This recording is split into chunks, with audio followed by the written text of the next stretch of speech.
engagé public.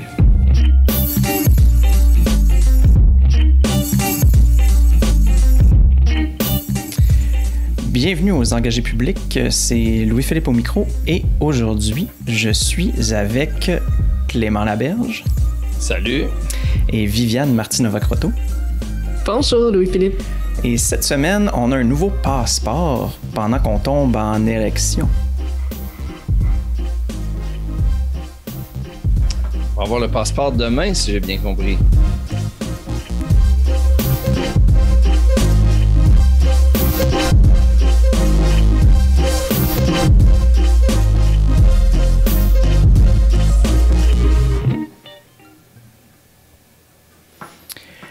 Alors, juste quelques petites annonces pour commencer.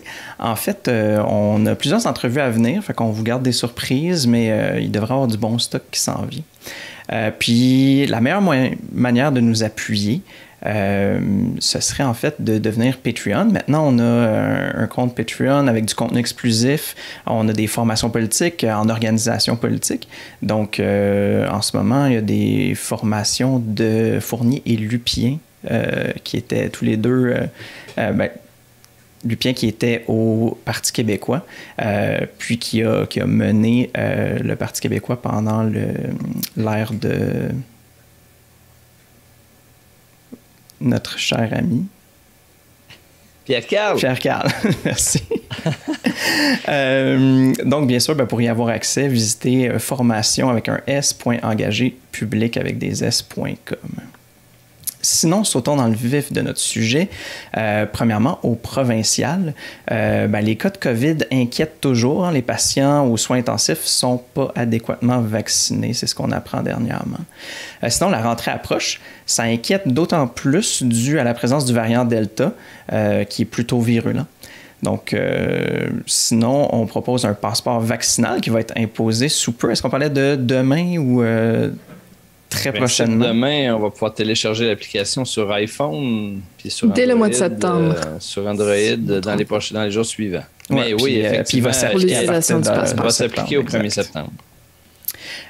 Puis les quelques projets pilotes ont lieu sans anicroche, excepté les manifestations anti-vaccins qui s'y font voir. Sinon, le ministre de la Famille annonce la création de 9000 places en garderie d'ici 2 ans. Et le ministre de l'Environnement se démontre pas trop environnementaliste en disant que le 3e lien va avancer malgré le rapport du GIEC. Fait que, Clément, où est-ce qu'ils vont aller chercher les éducatrices et les éducateurs pour les 9000 places en garderie? C'est une très bonne question. Je ne le sais pas. J'ose croire qu'ils ont un plan. J'ai lu que M. Lacombe mise beaucoup sur...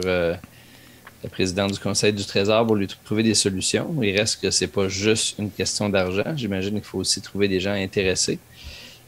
D'un côté, je me réjouis quand on fixe des objectifs puis qu'on se dit qu'on va réunir les conditions après pour relever les défis qui vont avec. C'est ce qu'on a fait dans bien des cas pendant la Révolution tranquille en annonçant des créations d'écoles alors qu'on ne savait pas où on allait les mettre, comment on allait les construire.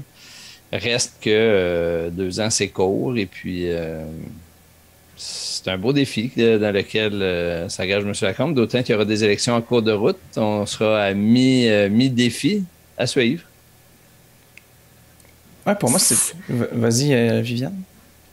Mais d'abord, 9000 places, ce n'est pas encore suffisant. Il y a 51 000 enfants qui attendent une place dans le réseau subventionné en ce moment dans une garderie. On s'entend, hein, ce sont 9000 places, soit en CPE, soit en garderie subventionnée. En tout cas, ce sont des places à moins de 10 $ l'heure qui sont promises. Par jour. Puis, oui, l'heure par jour, oui. Évidemment. Oui. Merci, Clément. Donc, quand même une grosse différence.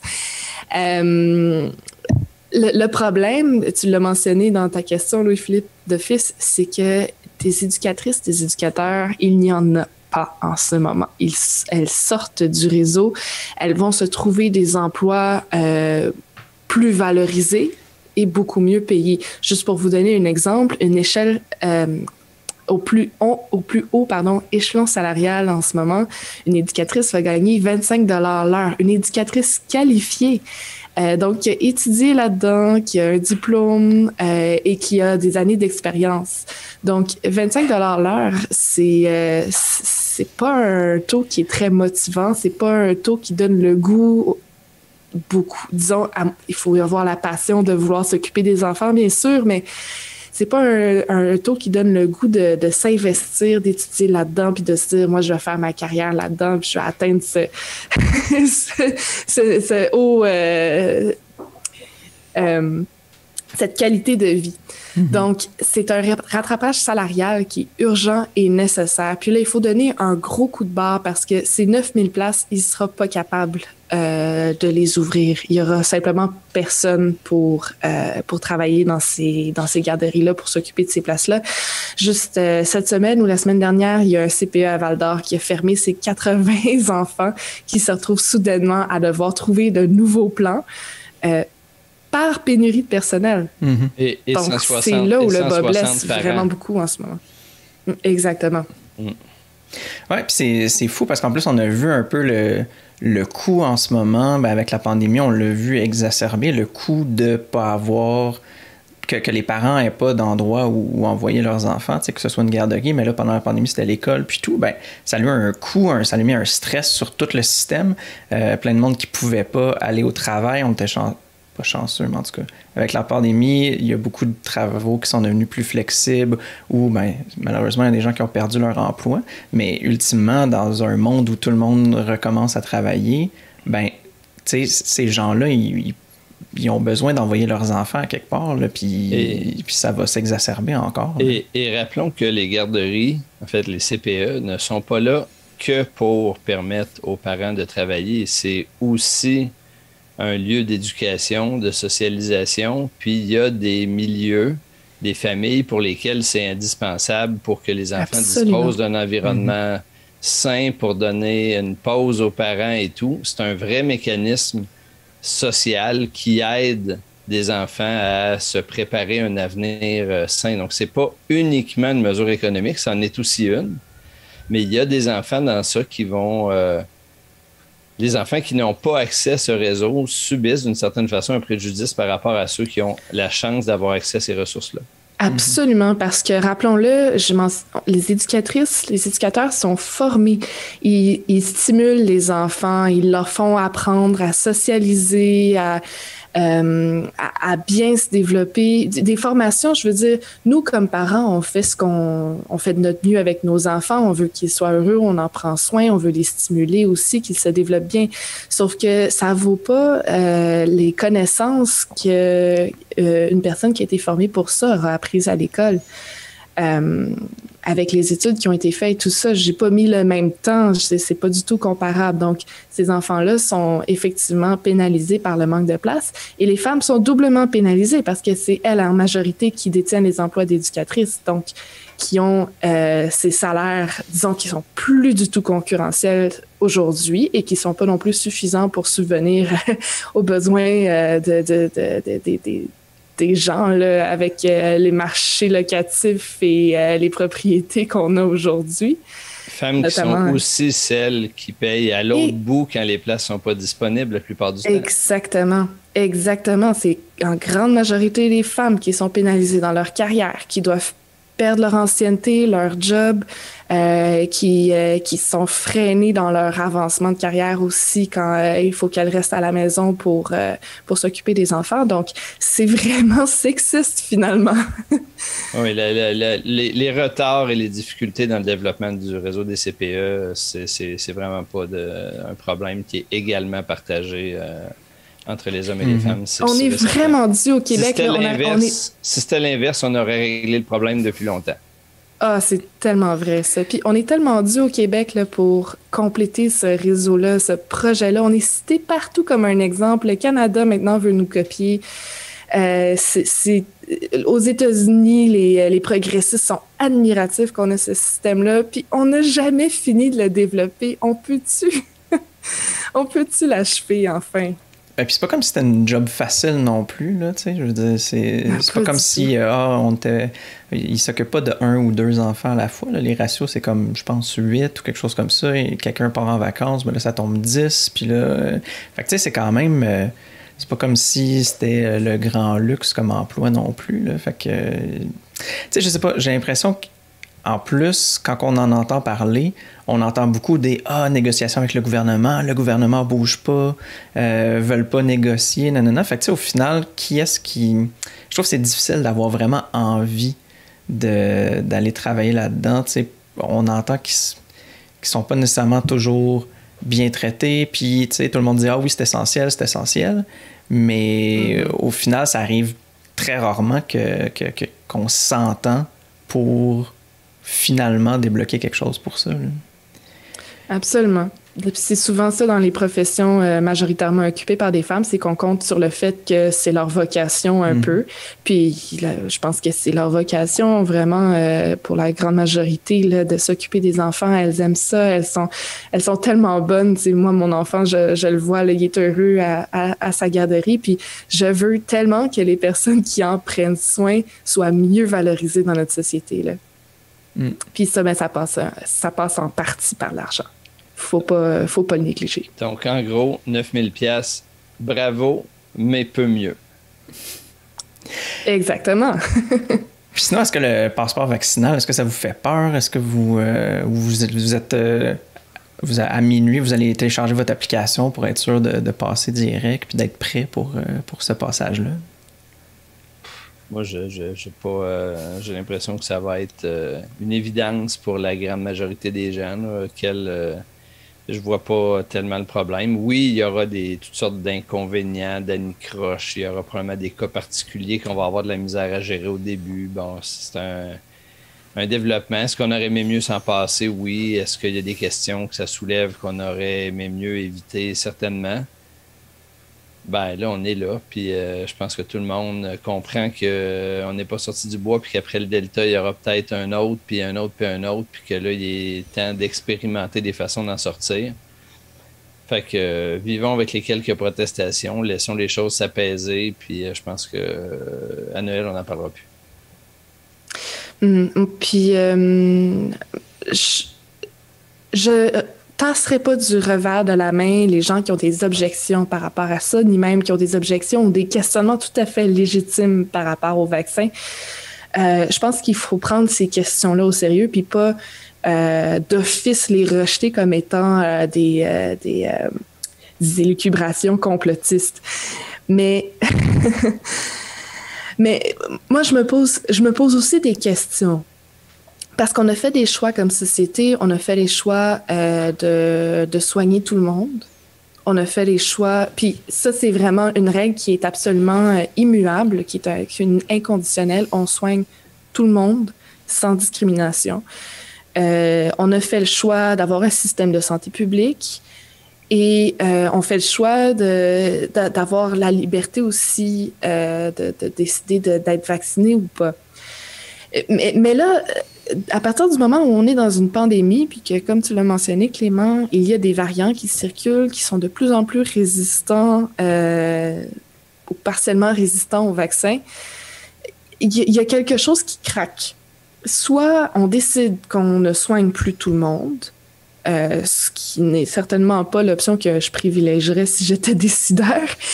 Soit on décide que ce n'est plus un système public ou partiellement privé, et ce n'est pas non plus l'option que je privilégie, ou on décide que un vaccin qui est très contrôlé, qui est vérifié, qui est très étudié, c'est le médicament c'est le produit pharmaceutique le plus étudié au monde là en ce moment. Soit on décide que ce produit-là, auquel le consensus scientifique fait confiance, eh bien, il devient pas nécessairement obligatoire, mais c'est-à-dire il faut présenter une preuve qu'on l'a eu pour pouvoir continuer pour une portion de la population, la grande majorité, je l'espère, d'avoir une vie à peu près normale. Ou sinon, mais on reconfine tout le monde. C'est un peu ça les choix qu'on a devant l'optique de revoir resubmerger encore notre système de santé. Donc, moi, entre tous ces choix-là, mais c'est clair que je trouve que le passeport vaccinal, c'est un moindre mal. Tu sais, Je suis d'accord avec toi qu'il y a des questions importantes qu'on ne doit pas juste éliminer sans les aborder. Au contraire, il faut avoir le courage de les aborder. Moi, j'ai moins de problèmes avec le passeport vaccinal qui me semble un compromis à l'évidence acceptable parce qu'il y a très peu de conséquences. Disons, les conséquences sont mineures pour les gens qui ne souhaiteraient pas l'utiliser. J'ai plus de problèmes à la limite avec la vaccination obligatoire qui me semble poser beaucoup plus de questions puis sur lesquelles je pense qu'on est beaucoup moins prêt à avancer comme société. Parce que là, les conséquences sont importantes pour les gens. Est-ce qu'on peut mettre fin à l'emploi de quelqu'un, etc. Je dis pas que c'est pas légitime, je dis pas qu'on doit pas l'étudier, mais ça me semble quand même une mesure qui est beaucoup plus brutale puis beaucoup plus portée sur des conséquences que l'imposition d'un passeport vaccinal, rappelons-le, pour les services non essentiels. C'est sûr que c'est deux choses complètement différentes. Il y en a un où est-ce qu'on restreint les libertés, mettons, avec le passeport vaccinal, puis l'autre, ben on fait pas restreindre la personne, on la force à faire quelque chose. Je suis d'accord avec toi, c'est comme c'est toute une autre échelle, là. Puis en effet, le débat, il est complètement différent, t'sais. Même si ça peut porter sur des arguments semblables, mais au final, il y a vraiment quelque chose de beaucoup moins autoritaire là, à restreindre l'accès à certains endroits. C'est sûr que soumis à la Cour, la question du passeport vaccinal a beaucoup plus de chances de passer le test que la vaccination obligatoire où tu priverais un employé de ses droits, tu mettrais fin à son contrat. Probablement qu'il faudrait faire la démonstration à la Cour qu'il n'y avait aucune alternative possible. Ce qui commence à être difficile dans le cas de plusieurs corps d'emploi quand ça fait 1 an qu'on travaille de chez soi.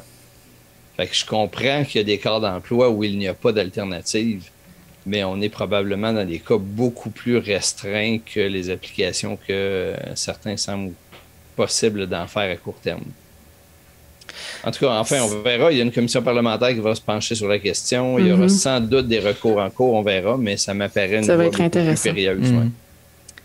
Je ne sais pas si je suis la seule à avoir à l'esprit un genre de parallèle, de questionnement, en tout cas, entre la vaccination obligatoire dans certains métiers et la loi sur le port des signes religieux aussi dans certains métiers.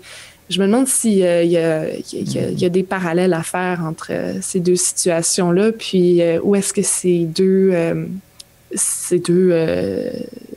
restrictions-là se rejoignent ou se différencient. En fait, je lance ça à la planète parce que dans les deux cas, c'est empêcher quelqu'un d'avoir...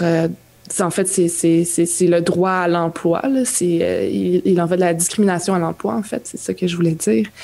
Dans le premier cas, si on n'est pas vacciné, parce que ça peut être liberté personnelle de faire ce qu'on veut avec notre corps. Dans le second, c'est liberté de conscience, liberté religieuse. Donc, en fait, je me demande si c'est quelque chose qui va être abordé par les cours. Peut-être. Moi, je vois quand même une distinction importante dans le cas où l'obligation vaccinale, la base quand même, puis je réitère mes réserves, mais l'argumentaire est la santé publique. En fait, c'est la santé des collègues. Puis est-ce que c'est une obligation qui est nécessaire pour assurer la sécurité au travail, qui est une obligation des employeurs dans la loi. L'employeur a l'obligation d'assurer la sécurité à ses travailleurs. Donc, je pense que la situation est un peu délicate devant la Cour. Maintenant, est-ce qu'on peut y voir quand même une similitude? Peut-être. Effectivement, en fait, je suis entièrement d'accord avec toi que c'est une différence fondamentale. C'est que dans le cas du vaccin, c'est la santé des collègues, des patients éventuellement, ou des clients qui est en jeu, tandis que dans le cas des croyances religieuses, c'est pas du tout le cas. C'est un cas de liberté de conscience. Donc, moi aussi, je trouve qu'il y a une grosse différence. Donc, enfin, bref. Ouais, mais non, mais je suis contre l'interdiction du port de signes religieux dans les corps de métier. Donc, Mais je ne suis pas nécessairement contre l'obligation d'être vacciné dans certains corps de métier. Donc, tu es proche de la position de Justin Trudeau là-dessus. Je te taquine. Mais c'est tout fait, ça arrive des fois. Ça méritait d'être souligné. Oui, c'est ça. Absolument. Fait que tantôt, quand on va parler de fédéral, j'imagine que tu vas beaucoup le défendre. En tout cas, on verra, là, je présume. Ouf! Suspense! Fallait lui donner des points au début pour pouvoir en enlever une troll. Oui, c'est ça. Ben, si vous voulez y aller, justement, à moins que quelqu'un voulait parler de troisième lien, mais peut-être qu'on en parle déjà assez souvent puis qu'il n'y a pas grand-chose à dire sur le sujet. Puis que il n'y a pas de nouveau. Ça s'explique par mais il n'y a pas de soi-même. nouveau. Fait que, moi, attendons d'avoir du nouveau. Je pense que tout le monde qui s'est penché sur le sujet sait que le projet ne se fera pas dans sa forme actuelle. Il y aura des changements, donc on s'obstinera sur les changements quand ils seront présentés. En attendant, en tout cas, avec cet argent-là, il pourrait augmenter le salaire des éducatrices en CPE sans problème.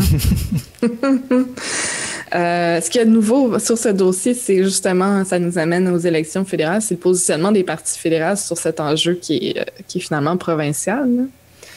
Oui, où on demande de se positionner, mais c'est pas encore... c'est en train de se faire, là, fait que... Ben, le NPD a pris explicitement position contre, le Bloc pour.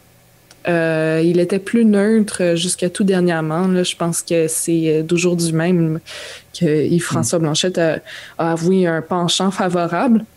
Ce que je trouve très dommage là, pour les luttes citoyennes qui se font à Québec. Je trouve que c'est un peu leur couper l'herbe sous les pieds. Là.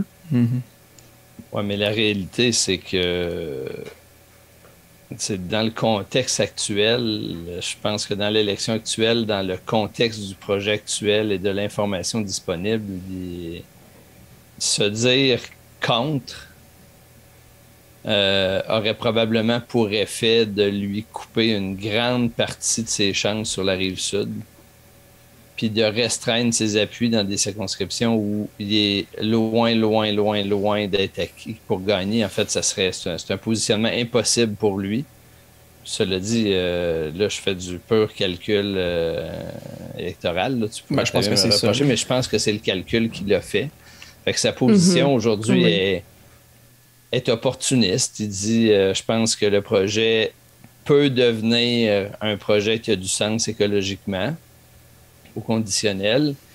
Puis, il s'appuie surtout sur l'idée que si c'est un projet que le Québec veut, le fédéral devrait payer, ce qui est quand même un argument un peu court en ce qui me concerne. Je ne sais pas, c'est pas automatique que parce que le gouvernement du Québec réclame un projet dans n'importe quel domaine qu'il faut que le fédéral paye. Je suis favorable à cette approche-là, mais je pense que l'argument est un peu court, mais je pense que c'est un moyen de se défausser en disant... le projet pour être meilleur, c'est le fédéral payé. Oui. Argument de campagne, mettons, plus qu'argument réel. Mais c'est pas vrai que parce que tu es au fédéral, tu n'as pas besoin d'avoir d'opinion sur des choses. Tu sais, comme, en tout cas. Oui, puis c'est un projet de transport. Là. Je veux dire, on n'est pas dans la santé, dans l'éducation ou autre chose. On est dans un secteur où il y a des questions. Oui, absolument. Fait que bref, la position du Bloc, elle est, à mon avis, opportuniste pour l'élection. Elle s'explique, mais c'est un calcul. Absolument. C'est juste que je vais me demander, est-ce que j'ai envie, comme indépendantiste, de voter pour le porte-parole de la CAQ à Ottawa, finalement? Parce que c'est à ça que ça revient. Mais ça va être quoi ton alternative? Mais c'est une excellente question, discutons-en. Ben, si on veut se partir là-dessus, je vais faire juste un petit tour de certaines promesses électorales qui ont été faites dans les dernières semaines. D'un coup que ça nous convaincrait. Ben oui, c'est ça. Parce que justement, Viviane, en tout cas, on va parler des promesses libérales. Là, peut-être que ça va encore plus t'intéresser.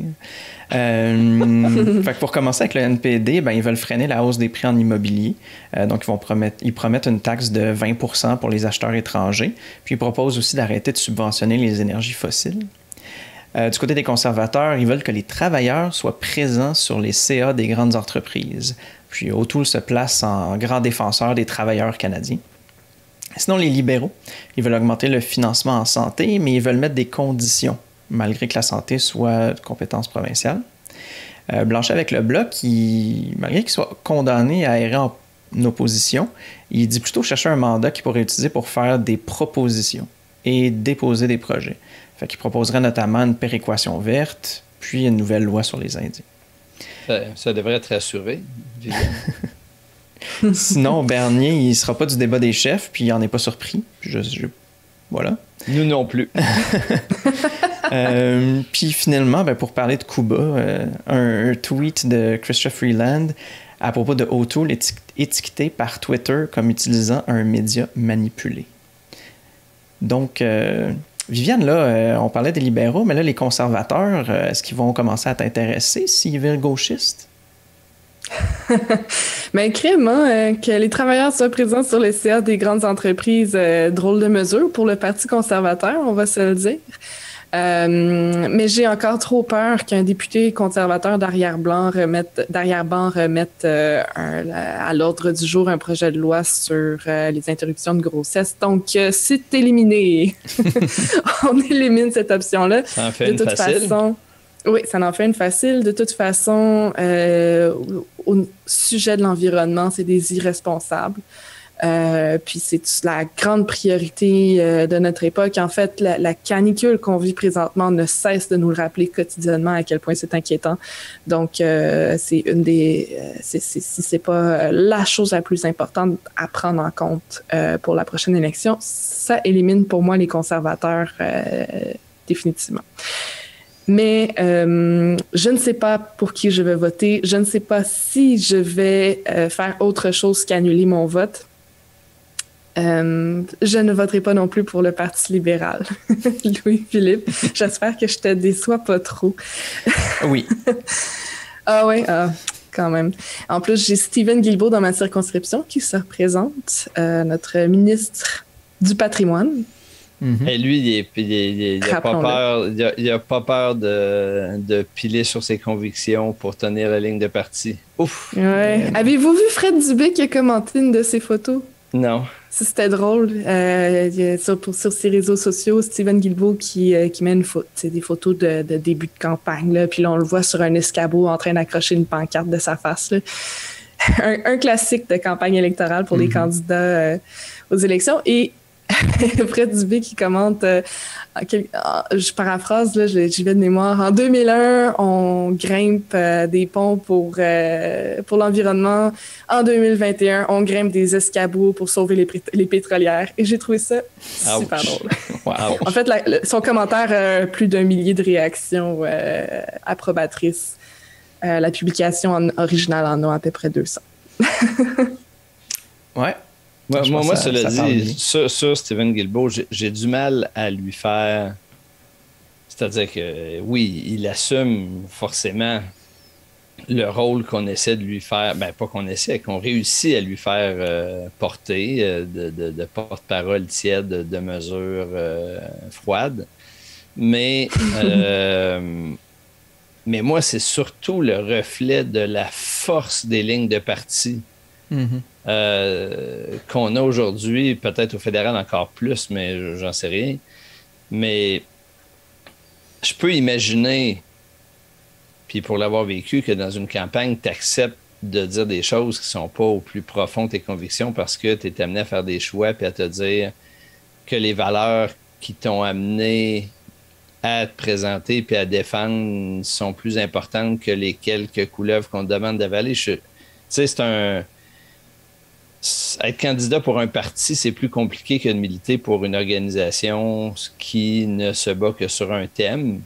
Fait qu'il est dans une position beaucoup plus complexe au plan moral.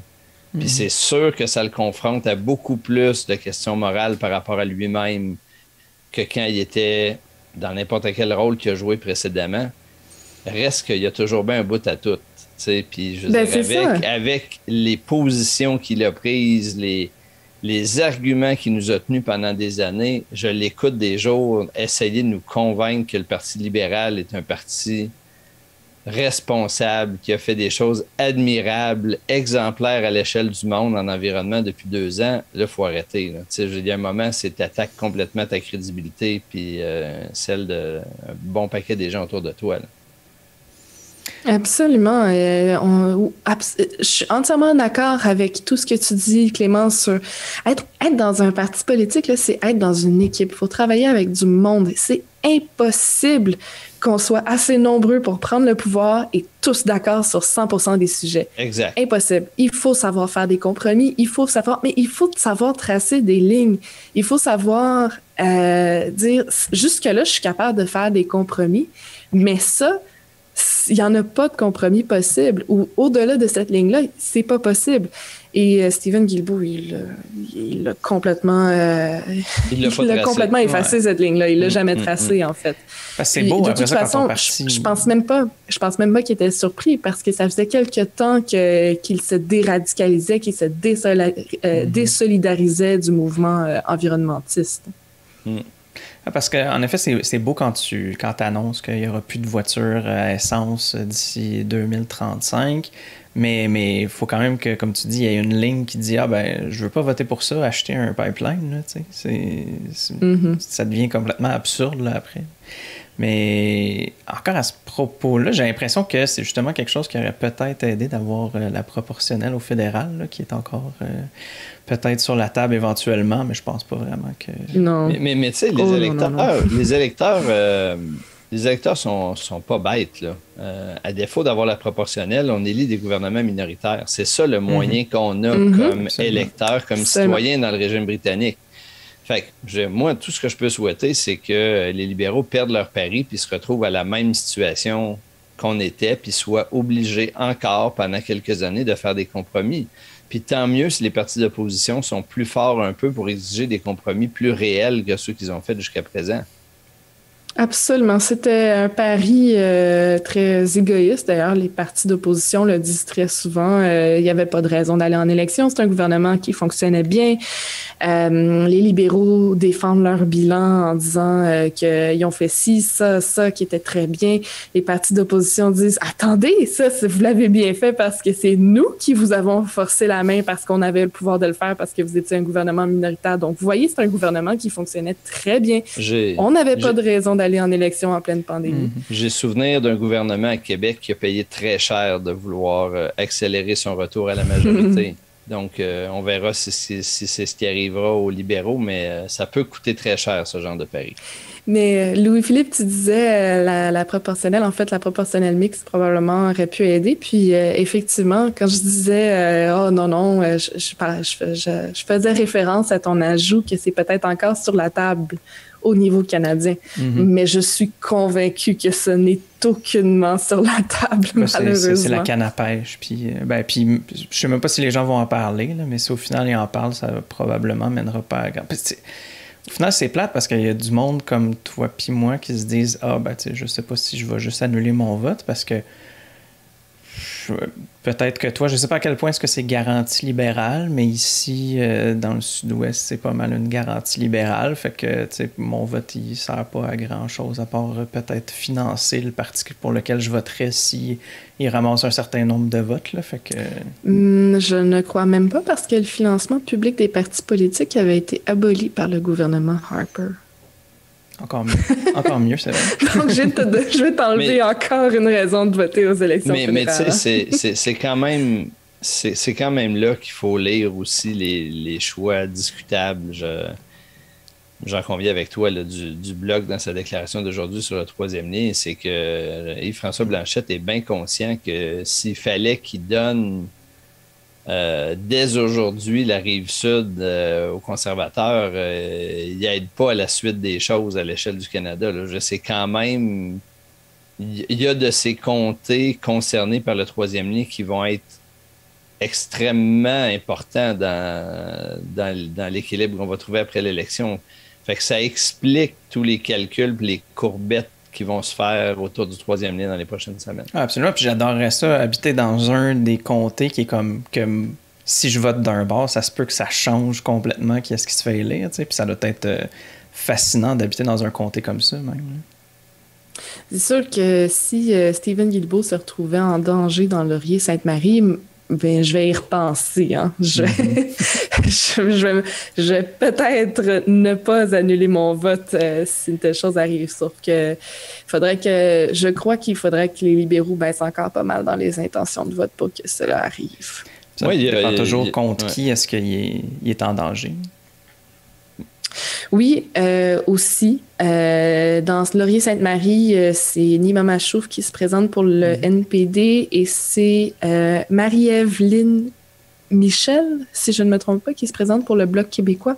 Je crois que les autres candidatures sont totalement en dehors de la course. Pas qu'elles ne sont pas importantes, c'est important, c'est bravo de vous présenter, félicitations, mais en dehors de la course. Je suis pas charitable ce soir. Moi, dans mon coin, ce sera sans doute M. Lightbound qui sera réélu. Qui se représente. Très étonnant qu'il ne soit pas réélu. Donc, je peux voter un peu comme je le souhaiterais. Il reste que s'il y a une chose qui pouvait faire changer mon vote dans cette élection-là, c'est si un parti avait le courage de dire qu'il va poser des gestes déterminants pour changer le cours des choses sur l'environnement et avoir des chances de le réaliser. Je joindrais avec plaisir ma voix, y compris aux libéraux s'il le fallait, s'ils avaient le courage d'annoncer des mesures draconiennes pour encadrer le développement des énergies fossiles, par exemple, laisser certaines réserves sous terre, prendre l'engagement de arrêter des programmes de subvention et tout. Je pourrais accepter de piler sur mes convictions, sur d'autres convictions, pour essayer d'envoyer un message déterminant de changement de règles du jeu qui pourrait peut-être entraîner autre chose, mais il faudrait vraiment que ce soit déterminant. Il reste qu'on va y arriver, là. Il n'y a pas le choix. La question, c'est est-ce que les gouvernements occidentaux choisissent d'y aller ou se retrouvent obligés à y aller dans 4 ou dans 5 ans? Fait que, dans la catastrophe comme face à la pandémie aujourd'hui. On verra comment on y va. Oui, c'est ça. Clément, moi, par contre, je suis d'accord avec toi, mais mon problème avec le Parti libéral, c'est que même s'il se met à faire de telles promesses, j'aurai beaucoup de difficultés à le croire. Beaucoup de difficultés à le croire. C'est sûr. C'est sûr. Le NPD, je pourrais l'envisager davantage, même si c'est quand même un vote qui me ferait mal dans mon cœur, parce que, en fait, moi, c'est parce que je cherche la cohérence indépendantiste. C'est ça qui me rend malheureuse à l'élection fédérale. C'est impossible. Puis on me dit, mais si tu es indépendantiste, tu ne peux pas ne pas voter Bloc. Mais je m'excuse, je pense que c'est très cohérent aussi d'être indépendantiste et d'annuler son vote à Ottawa, parce que je vote finalement pour un parti qui va faire tous les efforts possibles pour améliorer le Canada, améliorer la place du Québec au sein du Canada. Bon, c'est joli, mais au-delà de ça, ce qui me dérange davantage, ce sont des pics xénophobes qui sont ressortis encore durant le dernier mandat de certains députés, du chef à l'occasion. Et ces choses-là, ça s'accumule et ça fait des preuves assez macabres pour le Bloc québécois, à l'encontre du Bloc québécois, en fait. Puis je les ai expliqués, je les ai excusés, j'ai encore voté pour eux. Puis là, je peux plus les défendre, là. Je comprends pas que ça se passe encore des choses comme ça. Yves-François Blanchette qui accuse qui soulève la question, qui demande si un ministre est lié à une organisation islamiste terroriste sans aucune preuve, ne se basant que sur des médias qui colportent des fake news de façon tout à fait connue là, et de droite. Tout ça, je trouve que c'est malhonnête, je trouve que c'est malsain, je trouve que c'est essayer de faire sortir le plus la laide petite fibre xénophobe qu'on retrouve chez certains électorats, puis ça me fait hérisser les poils des jambes. Tu sais, je trouve, puis je me désole de dire ça, mais je trouve que tu mets la barre haute en demandant la cohérence absolument, indépendantiste et sur tous les sujets. Puis c'est à regret que je le dis, moi j'en suis à un point sur certaines questions, y compris sur l'environnement, où je cherche moins la cohérence que des actions emblématiques qui ont le pouvoir de changer notre façon d'envisager la suite. Puis je vais donner 2 exemples que je crédite au Parti libéral dans les dernières années. Puis pas pour dire qu'ils ont bien réalisé, au contraire, mais je pense quand même qu'ils ont changé quelque chose dans la psyché d'une partie des acteurs qui a aidé à débloquer des choses. Dans la campagne, la précédente ou l'autre d'avant, quand à un moment, Justin Trudeau a dit que c'était pas un dogme, l'idée du déficit zéro, puis que s'il y avait des priorités à faire, il fallait les faire puis assumer après. Après 20 ans où on se disait que c'était comme le minimum de la barre par où passer pour se présenter à une élection de promettre le déficit zéro, je trouvais que ça permettait d'envisager certaines questions autrement puis que ça donnait de l'air. Là, la pandémie est arrivée et tout, ils ont abusé dans tout ça. Je ne suis pas en train de justifier tous les déficits qui ont été faits. Je reconnais simplement l'idée d'ouvrir des portes, des fenêtres pour penser autrement. Puis la deuxième que je leur crédite, c'est l'importance qu'ils ont accordé, imposé dans toutes sortes de façons, dans toutes sortes d'institutions sur la question autochtone. Ce n'est pas tout bien fait, ce n'est pas... Il y a eu plus de paroles que d'actions, je suis tout d'accord avec ça. Reste qu'aujourd'hui, on ne peut pas revenir en arrière. C'est une question qui est là, qui est abordée de façon plus irréversible qu'avant. Puis sur l'environnement, c'est ce genre de geste-là que je m'attendrais de voir poser, tout en sachant qu'ils sont emblématiques. Donc, pour une dimension symbolique, donc pour une dimension, j'accepte qu'ils ne seront pas suivis d'action.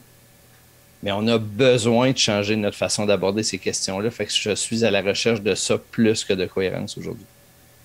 Puis je te comprends, puis ça revient à ce qu'on disait tout à l'heure du fait de travailler en équipe, du fait de devoir faire des compromis, pas que je me sente le désir de faire des compromis sur ma radicalité indépendantiste. N'empêche que si mon vote ne peut pas faire de différence sur cette priorité politique que j'ai, ce qui est pas mal mon sentiment, bien, au moins qu'il fasse une différence au niveau de l'environnement. C'est peut-être la réflexion que je vais me faire. Ceci dit, je sais pas, alors ça pointerait peut-être vers le NPD, mais je ne sais pas non plus si on peut faire confiance au NPD. Ils ne sont pas testés. Ça a été très long avant qu'ils prennent position contre Trans Mountain, les pipelines. Beaucoup trop long, en fait.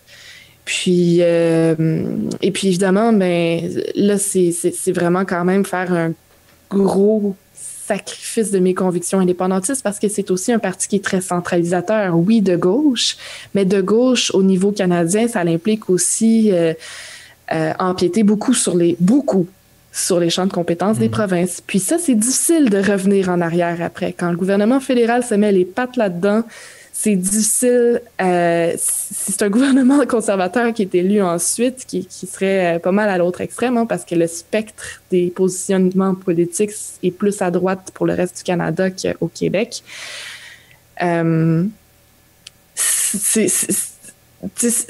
Puis s'il faut revenir en arrière, mais là, c'est tout le monde sur le terrain qui est déstabilisé, là. Donc, c'est difficile pour moi, ça aussi, mais bon, c'est pas encore exclu.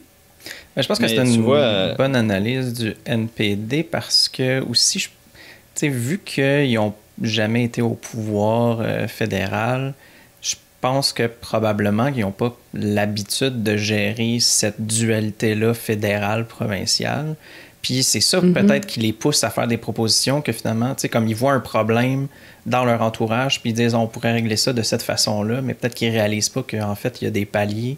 Puis qu'ils ont pas, c'est pas parce qu'ils sont le plus haut palier qu'ils peuvent faire n'importe quoi. T'sais.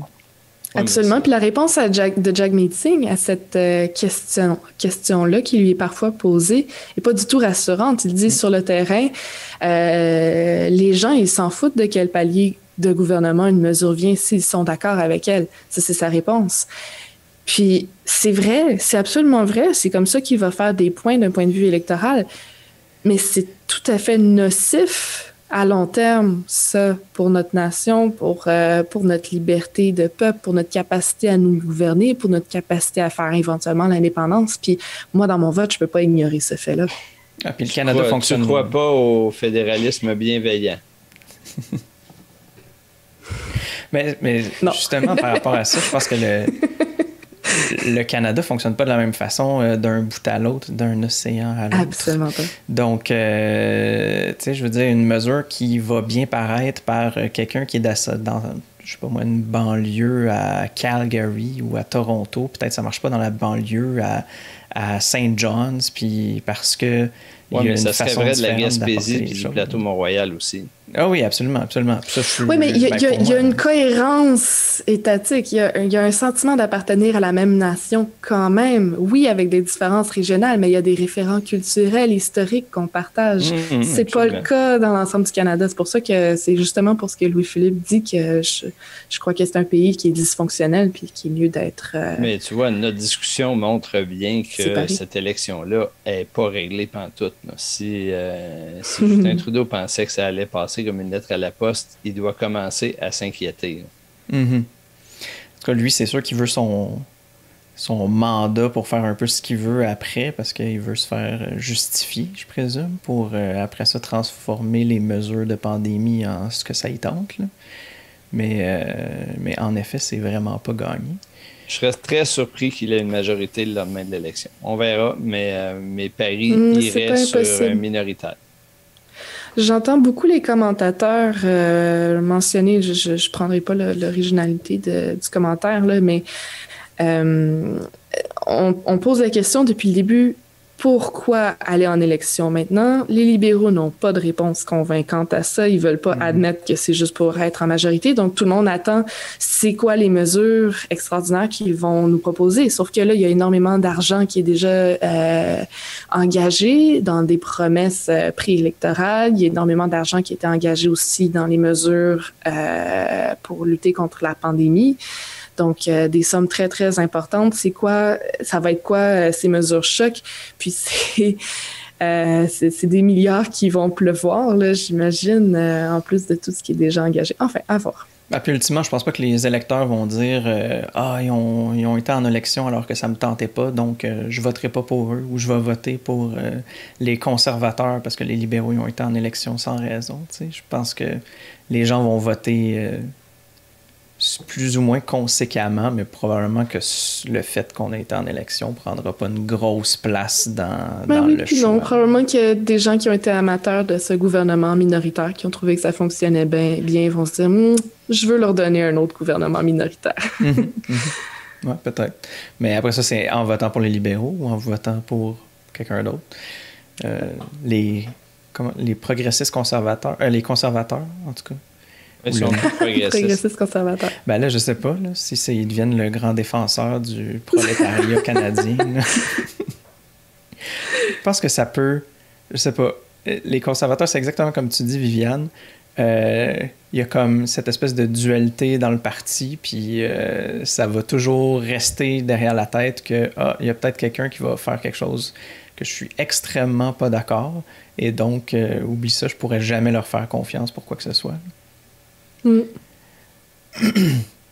Sinon, je vais parler vite de un peu le tweet de Chrystia Freeland. Je ne sais pas si vous l'avez regardé, mais en fait, je vous le décris rapidement, là, mais c'est une vidéo de O'Toole qui a plein de coupures, puis essentiellement, c'est quelqu'un qui pose la question, est-ce que vous seriez pour un système à 2 vitesses avec du privé ou d'autres types de privé avec ou sans profit. Puis lui, dans la section toute coupée, ben, il dit essentiellement que oui. Puis c'est ça qu'il défend depuis le début.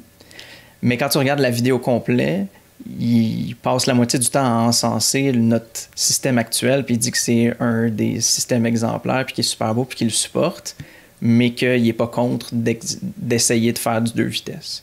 Je pense que, bon, ici, je ne parlais pas de mon opinion sur ce qu'il dit, parce que, bon, je suis contre le système à 2 vitesses, ça finit là. Mais je suis comme d'accord que le média a été manipulé Puis au final, ce que je trouve comme intéressant dans cette discussion-là, c'est le point de vue de est-ce qu'il devrait avoir une espèce de niveau de censure si si on fait des espèces de montages un peu louches dans ce genre-là. Puis, ce que j'ai aimé, c'est le point de vue de Yves-François Blanchet. Parce qu'en fait, il disait, oui, c'est peut-être vrai que c'est pas tout à fait représentatif de la vérité, mais je suis pas tout à fait prêt à dire qu'on devrait tout de suite créer une loi sur les médias sociaux qui s'appliquerait 100% du temps à tout le Canada parce que en élection, on se fait des coups bas. Moi, toute cette histoire-là, c'est du grand n'importe quoi. De la décision de publier ça, je comprends pas le calcul qu'ils ont fait. Absolument. De la position du Bloc qui justifie sans justifier puis qui veut pas condamner parce qu'il voudrait avoir le droit de le faire si ça faisait son affaire. À Jack Metzing qui dit nous autres jamais on aurait fait ça. Arrêtez-moi ça là, je veux dire. Puis on n'a pas besoin de loi puis de règlement pour ça. C'est du discernement politique. Ils se sont fait pincer parce qu'ils ont oublié qu'il y a eu une élection américaine où les réseaux sociaux ont appris à mettre des détections de manipulation d'images et tout, puis ils ne pensaient pas se faire prendre, puis ils se sont fait prendre. On n'a pas besoin de mettre des réglementations, des interdictions. C'est parfait. Les réseaux sociaux ont détecté qu'il y avait eu de la manipulation, on en a parlé, on passe à d'autres choses. Mais pourquoi ils font ça? Je comprends pas. Là. On n'est pas capable de se battre avec le Parti conservateur sur les idées. Non, mais c'est le sujet du moment. Il faut pouvoir répondre. Il faut avoir un spot au téléjournal. Laisser les citoyens puis les électeurs faire la bataille des mèmes s'ils veulent. Je veux dire, c'est pas le rôle des partis politiques de s'embarquer là-dedans. Voyons donc. Mais je suis partiellement d'accord avec ce que tu dis, Clément, parce que je pense que les réseaux sociaux, les grosses plateformes de réseaux sociaux ont une tâche qui est quand même difficile de savoir parce que, oui, d'une part, la prolifération du fake news, c'est un fléau. C'est très dangereux pour toutes les sociétés du monde. D'autre part, à plus forte raison, quand on est en élection, faut que les gens puissent s'exprimer. Quand ce sont des personnalités publiques, politiciennes qui publient des choses, mais il faut qu'on voit qu'ils ont publié ces affaires-là, quitte à les étiqueter comme étant fausses ou manipulées. Puis je pense que les médias sociaux ont choisi le sweet spot un peu de dire on les étiquette ces publications problématiques-là. Comme ça, on laisse aux électeurs, aux électrices le soin de porter leur jugement sur cette information-là avec toute l'information qu'on peut leur donner complémentaire. Donc, je pense qu'ils ont la bonne position par rapport à ça parce que légiférer davantage sur le fake news, je trouve que c'est délicat en tabarouette. Mais moi, je suis d'accord avec toi. C'est très, très délicat. C'est pour ça que je dis que je pense pas qu'on a besoin de plus de réglementation puis d'interdire de ci puis de ça. À partir du moment où moi, on me signale, on m'aide à percevoir qu'il y a eu une manipulation du média, qu'on me présente autrement comme étant non monté, je pense que le Twitter, en l'occurrence, a bien fait son travail. Puis là, rappelons quand même que dans l'histoire, ils n'ont pas fait ça volontairement d'en arriver là, Twitter, Facebook et tout. Ils l'ont fait parce que les gouvernements ont dit qu'ils allaient, après 20 ans de non-responsabilité sur ce qui se publiait sur les réseaux sociaux, ils allaient les responsabiliser comme plateforme de diffusion.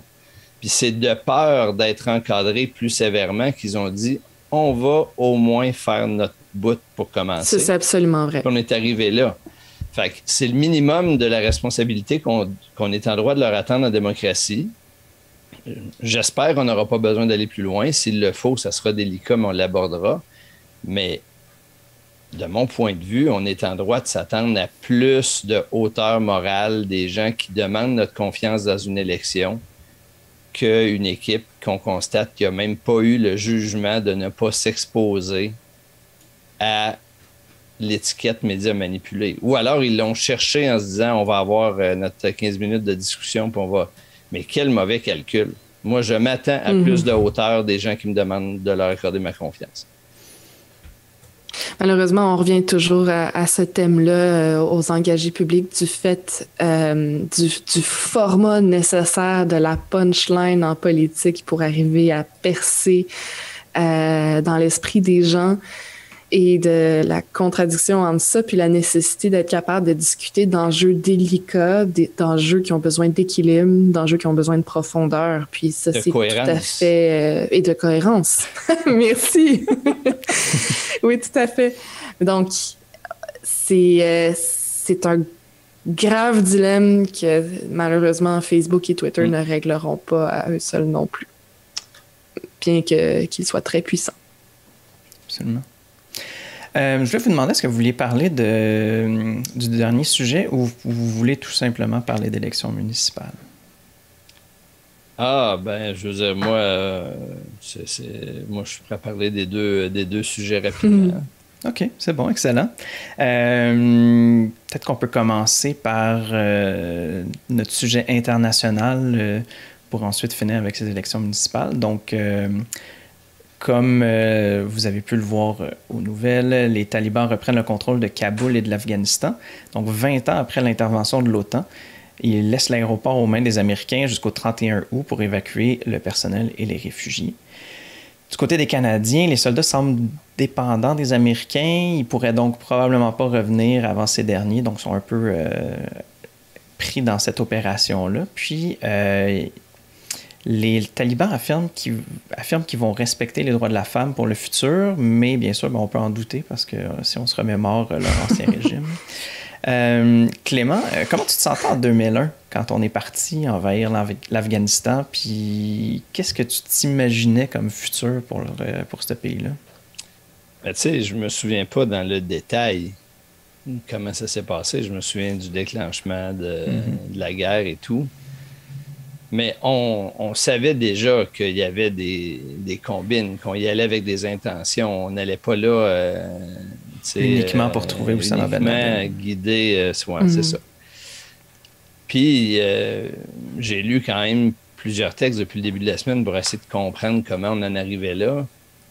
Puis, finalement, ce que je constate, c'est que les avis sont passablement consensuels. Je n'irai pas jusqu'à unanime, mais consensuels sur le fait que l'Afghanistan s'est retrouvé piégé dans un jeu d'échecs de fin de guerre froide, puis où tout le monde a voulu s'en faire un champ de bataille pour les États-Unis pour piéger les Soviétiques pour essayer de jouer d'autres coups. Puis finalement, on a armé un bord, on a armé l'autre bord, puis on s'est servi d'eux, puis on les laisse avec un désastre. Fait que honte à nous, je pense qu'il fallait sortir.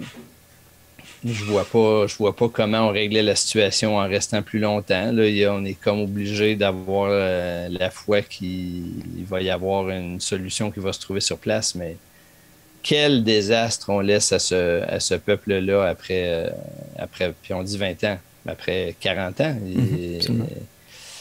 Ça fait que... Puis les gens qui se surprennent que les soldats canadiens sont dépendants des Américains, là, franchement, je veux dire, c'est bien évident qu'on était une force d'appui, puis il n'y a pas nécessairement de honte à ça, là, mais cessons de nous surprendre de des situations qui étaient, ma foi, plutôt évidentes. Je pense pas que c'est une surprise non plus. Tu sais, il y a un plan pour les Canadiens de sortir des gens de l'Afghanistan, puis c'est avec l'aide des Américains, ben c'est ainsi que ça va se passer. Mais j'ai beaucoup de mal à digérer la surprise. Ça s'est écroulé plus vite qu'on pensait et tout. Je veux dire, si le renseignement occidental est à ce point déconnecté des terrains d'opération où ils sont physiquement présents, là, ma foi, il faut qu'on s'inquiète de bien d'autres choses. Là. Je ne peux pas croire qu'il n'y avait pas de l'information qui les informait que le jour où ils allaient annoncer leur retraite, tout allait débouler très vite. Puis si c'est le cas, on a été profondément irresponsables pour les gens qui nous ont aidés là-bas, puis que là, on essaie de sortir en catastrophe alors qu'on s'est appuyé sur eux pendant des années. Puis, à plus forte raison, les femmes qu'on a aidées, puis dont on a appuyé dont on a appuyé l'accession à des rôles de pouvoir, le devoir ce matin parler des juges, des avocates et tout, puis que là, on laisse là-bas sans aide. Je veux dire, c'est scandaleux, puis dans 5 ou 10 ans, quand on fera le bilan de tout ça, je pense que nous aurons bien des reproches à se faire. Pas individuellement, mais je pense que comme comme pays et comme Occident, on n'aura vraiment pas été à la hauteur des prétentions qu'on a eues pour eux depuis 20 ou 30 ou 40 ans. J'ai rien à rajouter, je suis entièrement d'accord. C'est peut-être de se poser des questions, quand on va dans des endroits, c'est quoi un peu l'objectif post, je sais pas post-invasion, mais post, une fois qu'on se retire, qu'est-ce qu'on veut laisser? Puis à quel point est-ce qu'on veut que ce soit durable ou, au final, est-ce qu'on était... Est-ce qu'on était là vraiment pour les renforcer comme démocratie? Si c'est le cas, c'est un échec. Puis, ultimement, moi j'ai beaucoup aimé par ailleurs parce que la tragédie n'est pas qu'en Afghanistan. C'est le reflet de bien des choses. J'ai lu avec beaucoup d'intérêt un article qui disait finalement la guerre à la terreur puis au terrorisme qui est devenue l'obsession américaine depuis 2001 a fini par oblitérer toutes les autres questions puis par affaiblir la capacité des spécialistes de la politique américaine de voir d'autres enjeux, d'autres menaces qui sont peut-être plus importantes encore pour les États-Unis ou pour l'Occident. Les changements climatiques en étant un. Il pourrait y en avoir d'autres. Mais je pense que ça nous rappelle aussi que faire des fixations, c'est jamais très bon dans nos vies personnelles, puis c'est probablement pas très bon en politique internationale non plus. Le monde est complexe, de plus en plus complexe, puis chaque fois qu'on ramène les choses à une seule dimension, on se tend probablement un piège à nous-mêmes. Puis là, peut-être les Américains sont à l'heure de constater qu'ils avaient mis le pied dans un piège en 2001. Mm-hmm. Mais malheureusement, c'est pas eux qui vont payer le prix, c'est les Afghans, puis les Afghanes en particulier. Puis au final, ça me porte aussi à me poser la question sur spécifiquement les Américains. Ça va être quoi leur prochaine guerre? Parce que il y a énormément de richesse économique qui est comme ancrée dans l'armée, surtout aux États-Unis. Puis si c'est pas déployé, est-ce que c'est des gens qui perdent leurs emplois? Est-ce que, puis ça mettrait un stress encore plus grand sur cette société-là. Fait que je suis pas intéressé à ce qu'ils fassent leur prochaine guerre, pas du tout.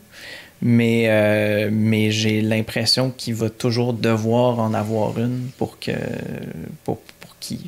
Par pur motif économique. En fait, une guerre, c'est presque toujours ça, là, ultimement. Mais mettons, là, on jase. Mettons là, que ça deviendrait une priorité d'aménager les États-Unis pour faire face au changement climatique, puis qu'on verrait essentiel de construire des digues, puis des canalisations pour irriguer des champs, puis pour construire des infrastructures, puis planter des arbres en ville et tout. Ces gars-là qui ont été au front en Afghanistan pendant des années dans des conditions pas possibles, là, je veux dire, on saurait quoi leur faire faire. Absolument. La vraie question, c'est pas comment ces êtres humains-là peuvent être utiles à la société américaine. C'est est-ce qu'on accepte de détourner l'argent qu'on donne au complexe militaro-industriel pour le diriger vers ailleurs? C'est ça la seule question. C'est pas l'utilisation des soldats. C'est ça.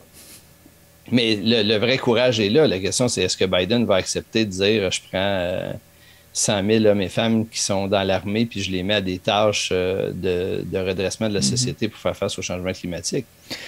Parce que c'est certain qu'au final, ça serait probablement rentable pour eux, oui, de payer des milliers de personnes à ne pas aller faire la guerre, mais plutôt, comme tu dis, faire des digues ou peu importe. Après ça, quand il y a un ouragan, on se retrouve pas avec des villes complètement détruites, puis après ça, devoir payer pour tous ces dommages-là. Au final, on a payé des gens en aval qui se sont assurés que les dommages soient vraiment moins grands. Ça a été démontré maintes et maintes fois. Il y a énormément d'emplois et d'activités économiques dans la transition écologique. Là.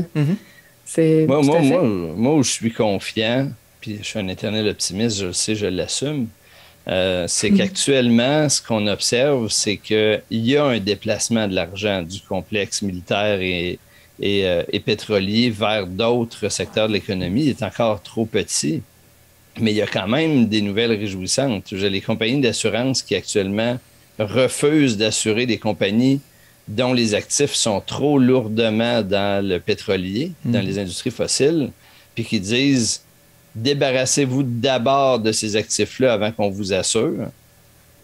C'est quand même intéressant. Il y a des gens, cette semaine, je lisais un article, une entreprise qui avait investi dans les dernières années dans des mines de charbon, puis les compagnies d'assurance puis les fonds d'investissement dont ils dépendent leur ont dit, débarrassez-vous du charbon, puis on envisagera des investissements. Puis actuellement, ils essayent de laisser aller leur mine de charbon pour $0, parce que ça leur amènerait, même s'ils avaient payé 300 millions, parce que ça leur ramènerait des capitaux de s'en débarrasser.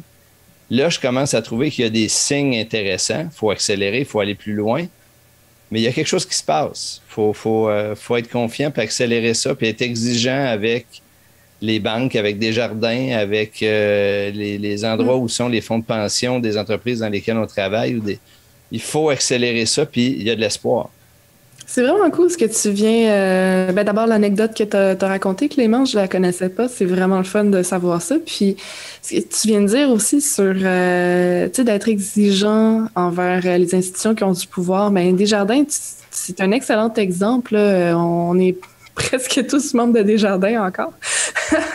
En tout cas, je sais pas pour vous, mais c'est très à la mode d'être membre de Desjardins au Québec en général. Et puis, être membre de Desjardins, ça veut dire avoir le droit de se présenter aux assemblées générales, de présenter des propositions, puis de voter contre ou en faveur. Puis une proposition qu'il y a eu un gros mouvement, là, il y a une couple d'années de gens qui proposaient dans leurs assemblées générales de Desjardins que Desjardins se désinvestissent entièrement des combustibles fossiles. Poussons là-dessus. C'est un geste à petite échelle qu'on peut faire là, proche de chez nous, là, dans notre caisse. Let's go, faisons-le. Oui, absolument d'accord. C'est une belle façon de s'engager. D'ailleurs, ça serait intéressant. Éventuellement, on n'est pas obligé aux engagés publics d'interroger essentiellement des hommes et des femmes politiques. Pourquoi pas proposer une entrevue avec les dirigeants de Desjardins pour comprendre leur rôle aujourd'hui dans la mobilisation puis dans l'engagement sur les changements climatiques. Ça serait intéressant d'avoir leur point de vue. C'est une autre forme de politique que les déplacements d'argent. C'est bon, Clément, tu viens de me donner un job, là. En tout cas, minimalement, de relayer le message vers ceux qui font les entrevues. Oui, absolument. Non, mais c'est vraiment intéressant, en effet, parce qu'au final, ce qu'on fait quand on parle aux politiciens, souvent, c'est qu'on leur demande d'où vient leur volonté à s'engager. Fait que, au final aussi, eux, ils finissent par s'engager. Ils s'engagent souvent dans plein d'autres aspects de la société civile, puis après ça, ils finissent en politique.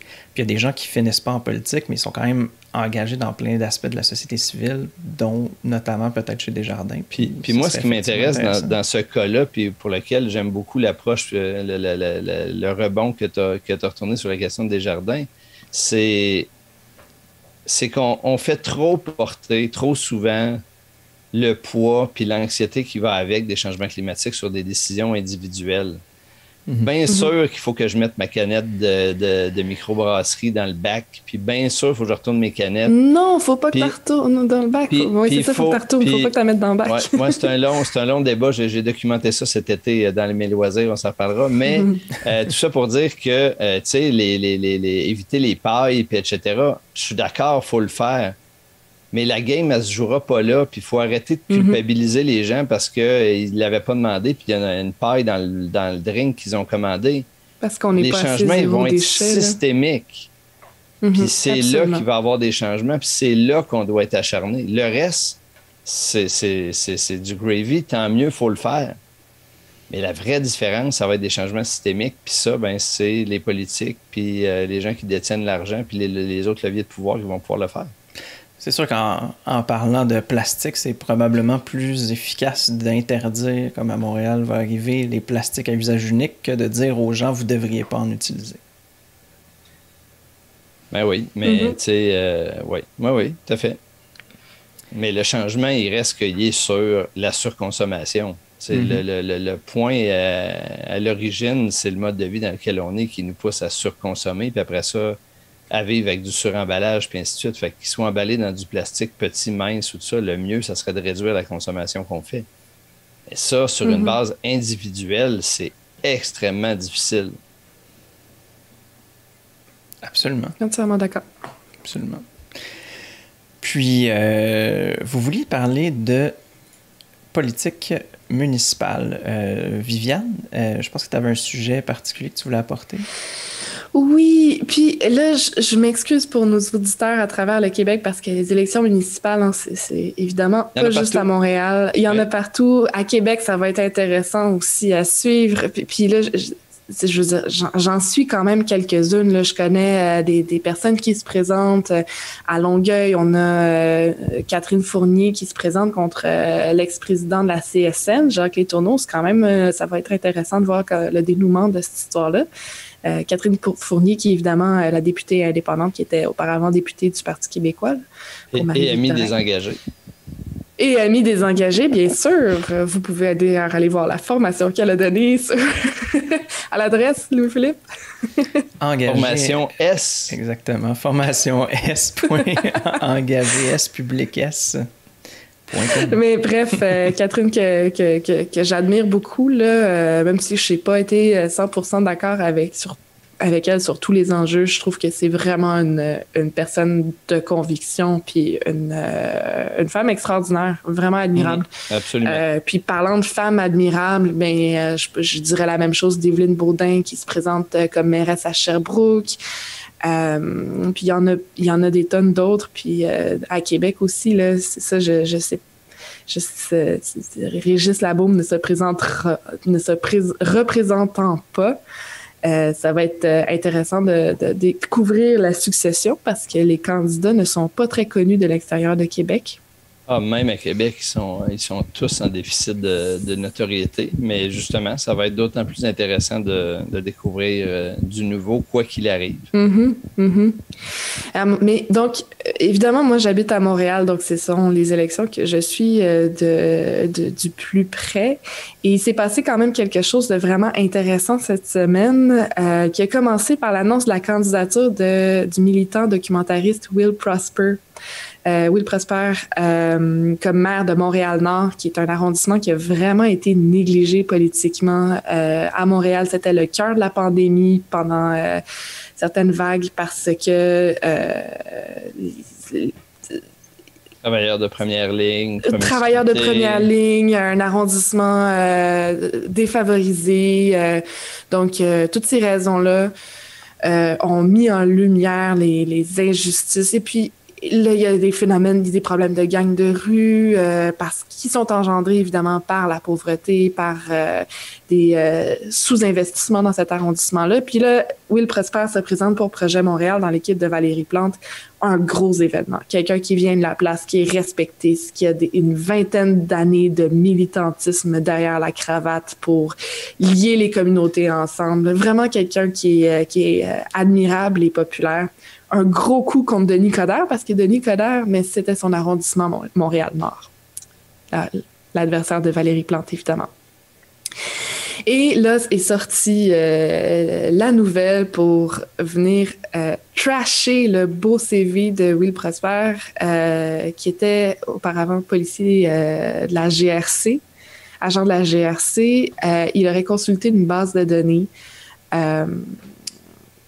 sans autorisation afin de consulter des dossiers qui concernaient des 3 personnes qu'il connaissait et qui étaient possiblement liées à des gangs de rue. Donc, faute grave, commise il y a 22 ans et qui, selon moi, enfin, il y a une certaine rédemption qui a été faite par rapport à cette faute-là, étant donné l'engagement et le dévouement dont a fait preuve le personnage pendant les 2 décennies qui ont suivi.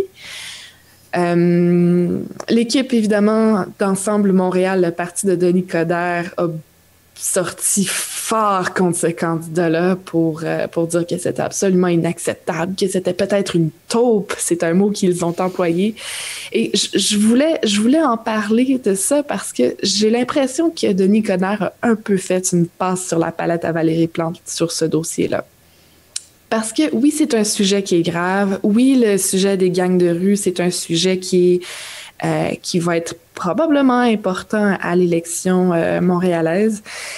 N'empêche qu'on parle beaucoup de racisme systémique. Les Montréalais sont très sensibles à cette question-là.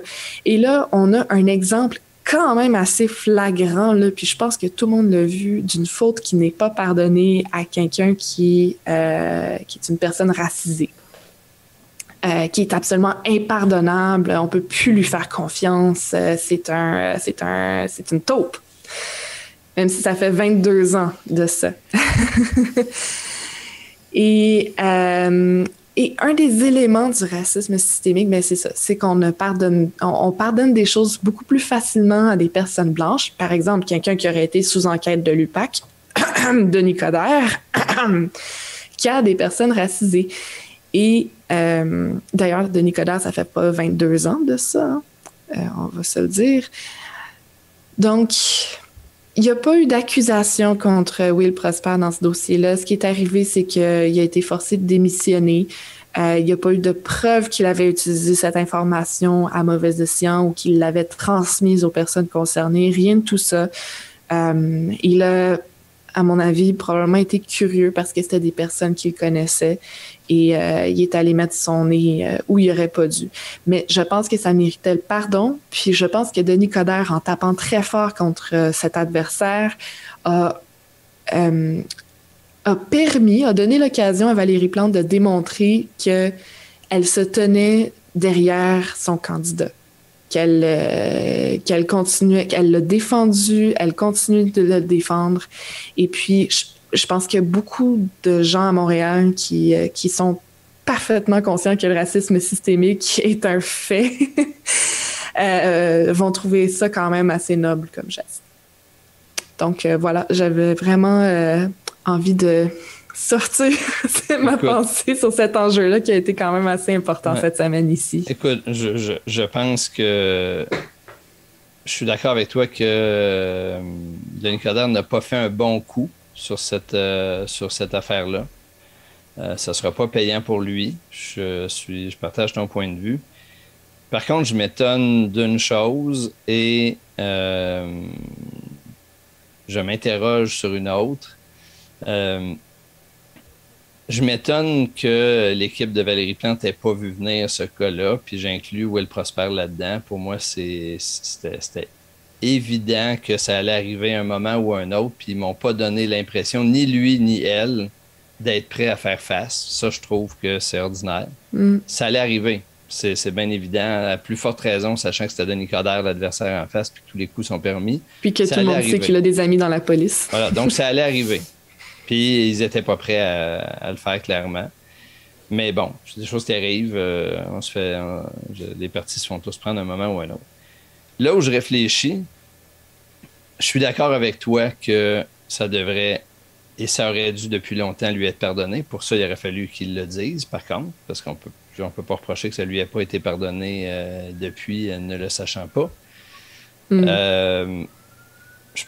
Mais là, qui suis-je pour lui dire qu'il pouvait le dire ou pas le dire et tout, puis il y avait toutes les conditions. Fait que je veux pas juger, c'est le contraire. Je suis d'accord, ça devrait lui être pardonné. Je suis d'accord avec l'idée de rédemption, à plus forte raison quand ça fait 20 ans, à plus forte raison quand il n'y a pas eu d'accusation, à plus forte raison pour quelqu'un qui a eu un engagement exemplaire entre-temps, à plus forte raison qu'il a eu le courage d'aller mettre sa face sur un poteau pour aller se représenter en démocratie dans des conditions pas faciles.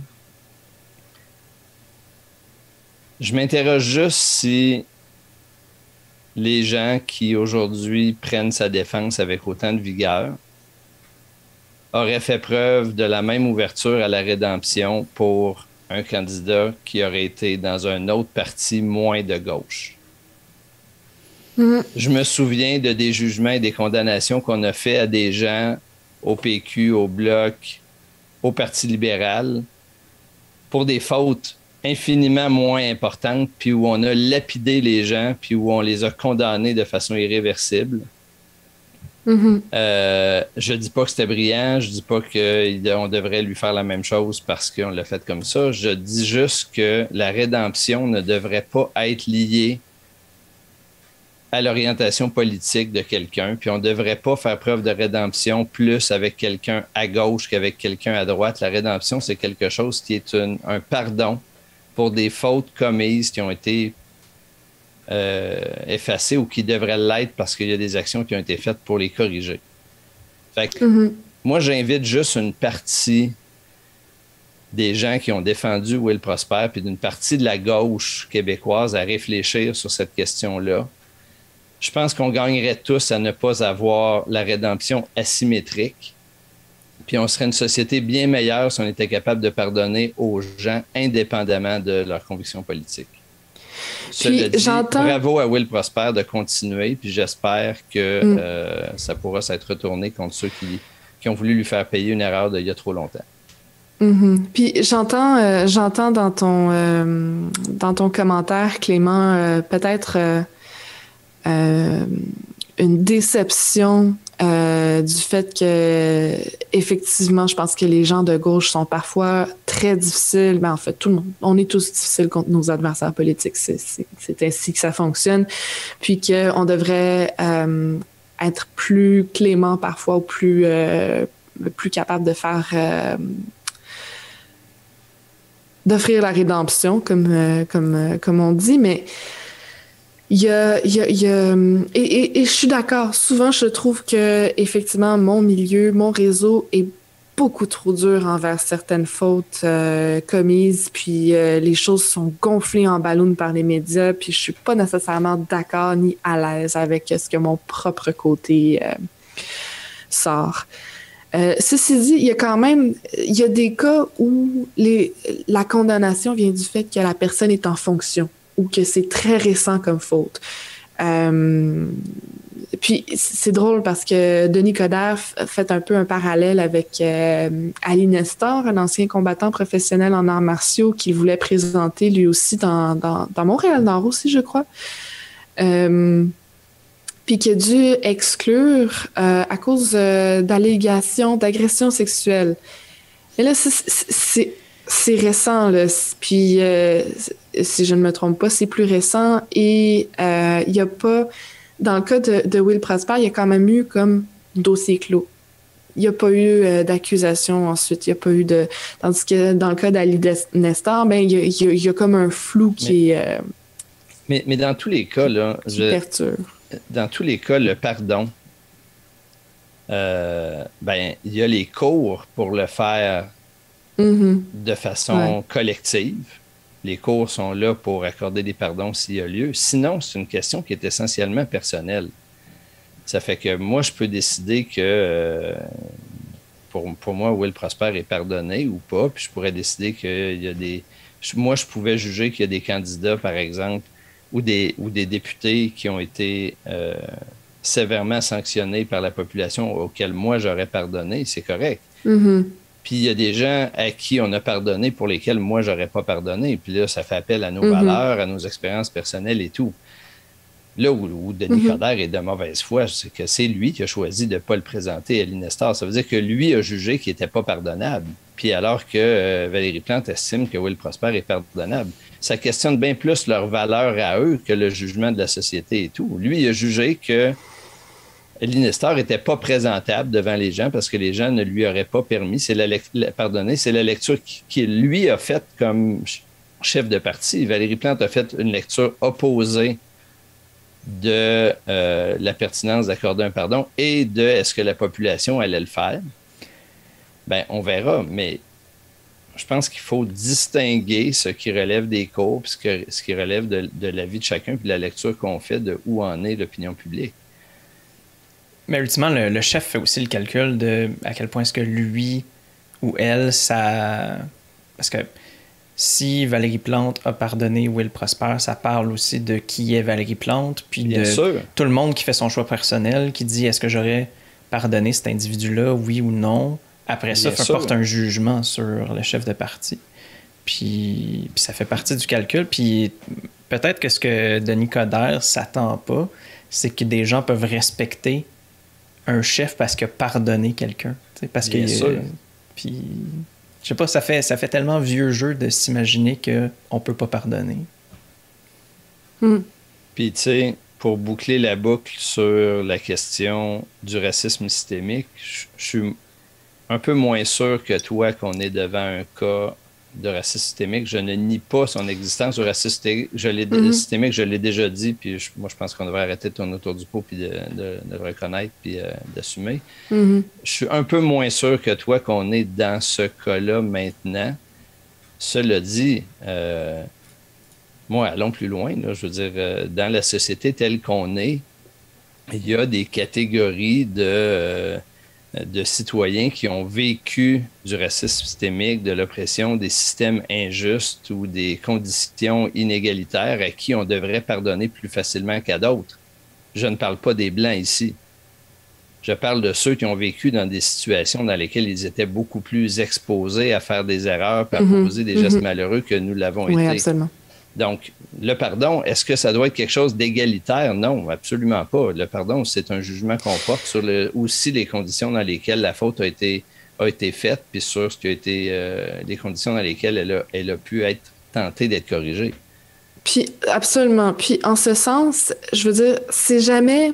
Quand on prend un cas à part, c'est rarement, très rarement, un cas où on peut dire c'est un cas de racisme systémique. Je veux dire, il en arrive, mais c'est très rarement. Mais la somme de tous ces cas, comme celui dont on vient de discuter, qui fait que les personnes racisées sont disproportionnellement ciblées ou sous-représentées, ou la somme de toutes ces situations-là, qui sont toutes uniques, qui ont toutes leurs raisons, fait quand même qu'il existe le racisme systémique. Donc, même si on peut pas dire que ce cas-là en est un de racisme systémique, peut-être que oui, peut-être que non, ça fait quand même partie du portrait, ultimement. Je suis d'accord avec toi.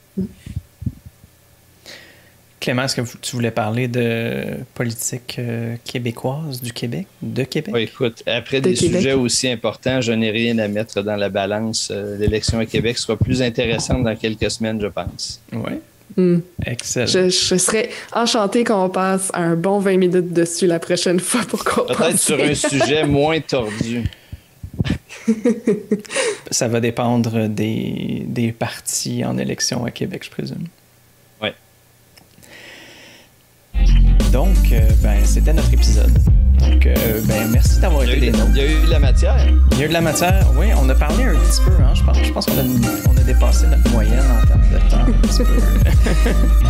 Fait que merci beaucoup pour ceux qui sont restés à la fin. Là, je ne ferai pas comme Denis, je ne promets rien. Moi, mais si vous voulez écouter l'épisode de Denis, il promet des affaires. Là, ça fait à peu près un mois. Allez-y, ça va coûter cher, ça va être parfait. Sinon, abonnez-vous à notre balado sur Apple Podcasts, Google Podcasts, SoundCloud et Spotify. Suivez-nous sur nos pages Facebook, Twitter, YouTube et Instagram. Pour recevoir notre infolette, consultez notre boutique ou vous engager. Visitez engagerpublic avec des s.com. Bien sûr, pour les formations, vous pouvez vous rendre sur le même site aussi puis suivre les liens. Finalement, bonne semaine. Salut!